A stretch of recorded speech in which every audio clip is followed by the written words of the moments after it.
5 জন national general secretary দিল্লিতে joining করালো। তারপর এখানে বাংলায় ফিরে আসার পর আমাকে শান্তিপুর থেকে সরিয়ে জগদ্দলে পাঠিয়ে দিল। এবার বিষয়টা চিন্তা করে দেখুন, তাহলে নিলেন কেন? আমি ভালো, আমায় জগদ্দলে কাজে লাগাবেন, আমাকে তারপরে ভারতীয় জনতা পার্টি মুখপাত্র করে দিল। রাজ্যের মুখপাত্র মানে কি, পার্টির মুখ, তাতেও অসুবিধা নেই। শান্তিপুরকে যেই আত্মনির্ভর করতে বলছি তখনই জ্বালা বেঁধে যাচ্ছে।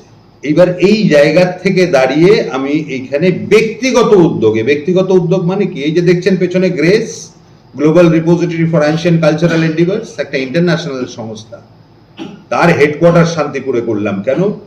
এবং যেদিন হলো সেদিন কিন্তু আমি প্যারিস থেকে একটা লাইভ করে বলেছিলাম যেখানে ফ্রেঞ্চ গভর্নমেন্টের সাথে একটা টাই আপ হয়েছে, বা শান্তিপুরের ইয়াং জেনারেশন তাদেরকে ট্রেন্ড করা হবে এবং একটা নতুন কর্মসংস্থান আমরা তৈরি করতে যাচ্ছি।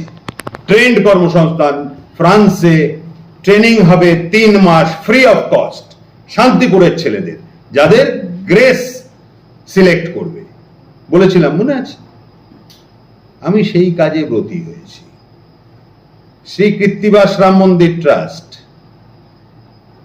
চাপাতলা গঙ্গা তীরবর্তী অঞ্চলে একটা তীর্থক্ষেত্র তৈরি করছি। কেন? যাতে এখানে ফুটফল বাড়ে, শান্তিপুরে মানুষ আসে,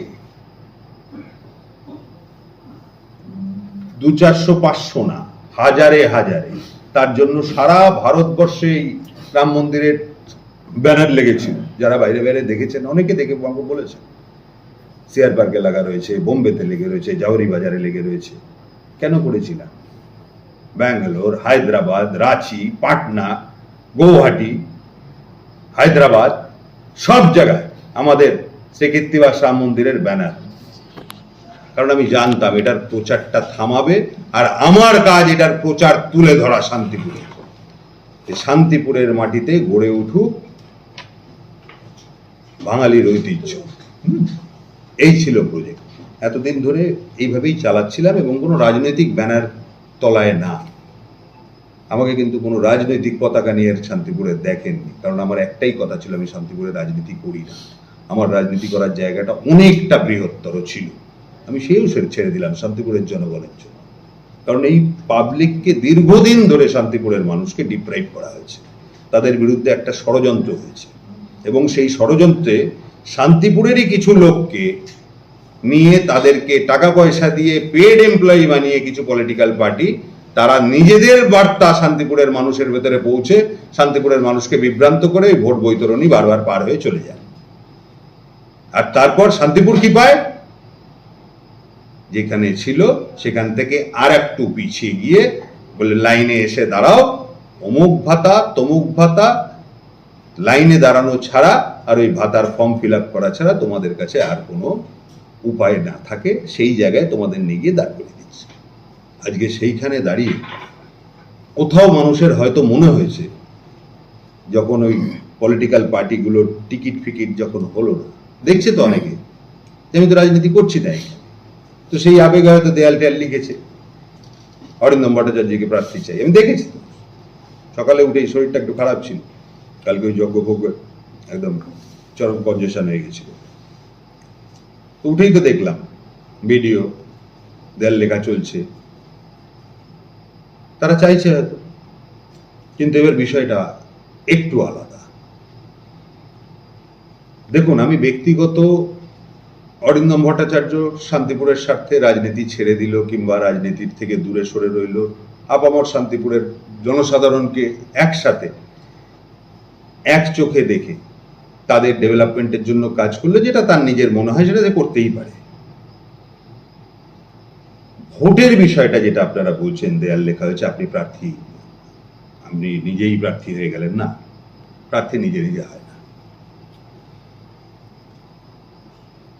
আজকে আমার এই পদক্ষেপ যে আমি করে যাচ্ছি এতদিন ধরে নিরলসভাবে, উইদাউট এনি এক্সপেকটেশন, শান্তিপুরের জন্য, শান্তিপুর সেবা সংঘ লঞ্চিং। কি শান্তিপুর সেবা সংঘ?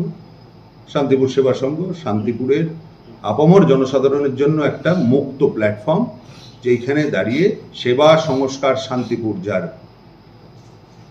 মেন ট্যাগলাইন, সেই সেবা সংস্কার শান্তিপুর, এর মধ্য দিয়ে শান্তিপুর ঐক্যবদ্ধ হবে, শান্তিপুর আত্মনির্ভর হবে। আমি সেই একই কথা বলেছিলাম 28শে জানুয়ারি, আমার জন্মদিনের দিন, যেদিন এই শান্তিপুর সেবা সংঘের ফাউন্ডেশন হল।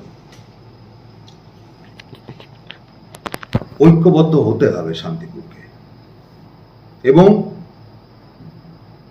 আমি সবাইকে এবার জিজ্ঞাসা করব, বিভিন্ন স্তরের মানুষকে, কারণ এই নিয়ে তো আলোচনা করিনি কাউকে, ভোটে দাঁড়াবো কি দাঁড়াবো না দাঁড়াবো এসব নিয়ে তো কোনো কথাই নাই, কাজ করছিলাম। গ্রেসের হেডকোয়ার্টার, এখানে বিভিন্ন জায়গার সব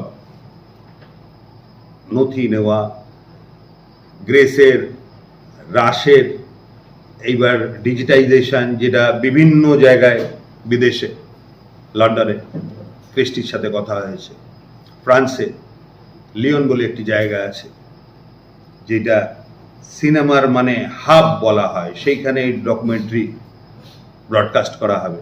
আমার এইসব নেটওয়ার্ক আছে, এবং এইসব নেটওয়ার্ক ঈশ্বরের আশীর্বাদ ছাড়া তো হয় না সারা পৃথিবীতে। এবং সেটা আমি শান্তিপুরের জন্য, শান্তিপুরের আগামী জেনারেশন যারা ওই দাদা বলে, সেই দাদাটা ওটা মুখের কথা হয় না। আমি তো কোনো রাজনৈতিক দলের সাথে নেই, বিগত দিনেও দেখেছি কোনো রাজনৈতিক দলের পতাকা তো তুলনি, কিন্তু সেই দাদার টান, সেই দাদার আবেগ তো কোথাও কম হয়ে যায়। নিউ ইয়ারও সেই একই বলেছিলাম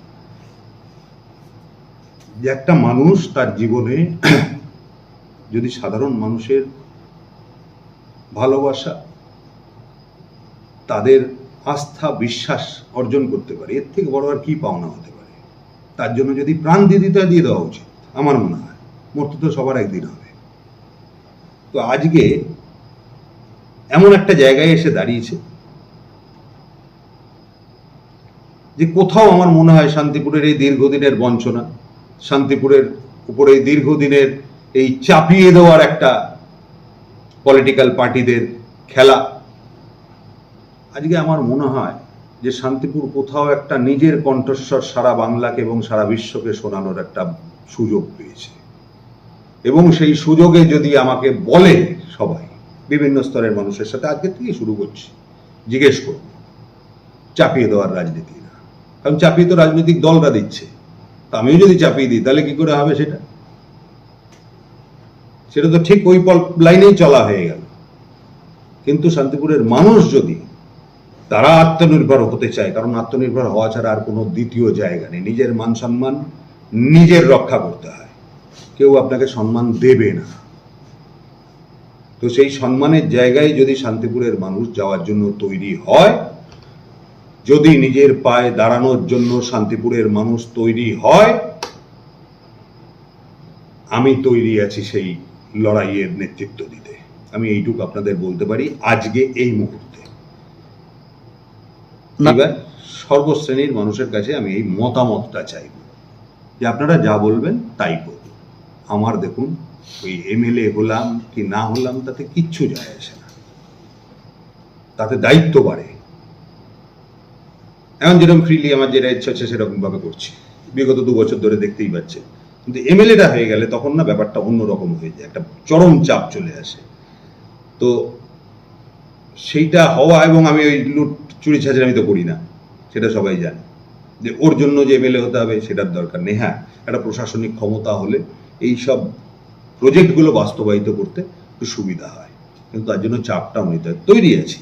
কিন্তু সেটা যদি সাধারণ মানুষ বলে, তারা যদি ঐক্যবদ্ধ হয়, তারা যদি নিজেদের আগামী দিনের ভবিষ্যতের জন্য সচেতন হয়ে আজকে কোথাও চেষ্টা করে যে একবার দেখাই যাক, এতদিন তো বিভিন্ন রাজনৈতিক দলকে ভোট দিয়ে এসছি, আজকে যে শান্তিপুরের কথা বলছে, যার স্লোগান জয় শান্তিপুর, যে শান্তিপুর সেবা সংঘের ফাউন্ডার হয়ে শান্তিপুরকে ঐক্যবদ্ধ করার চেষ্টা করছে, যে সেবা সংস্কার শান্তিপুর, এইটা শান্তিপুরের মূল মন্ত্র হওয়া উচিত।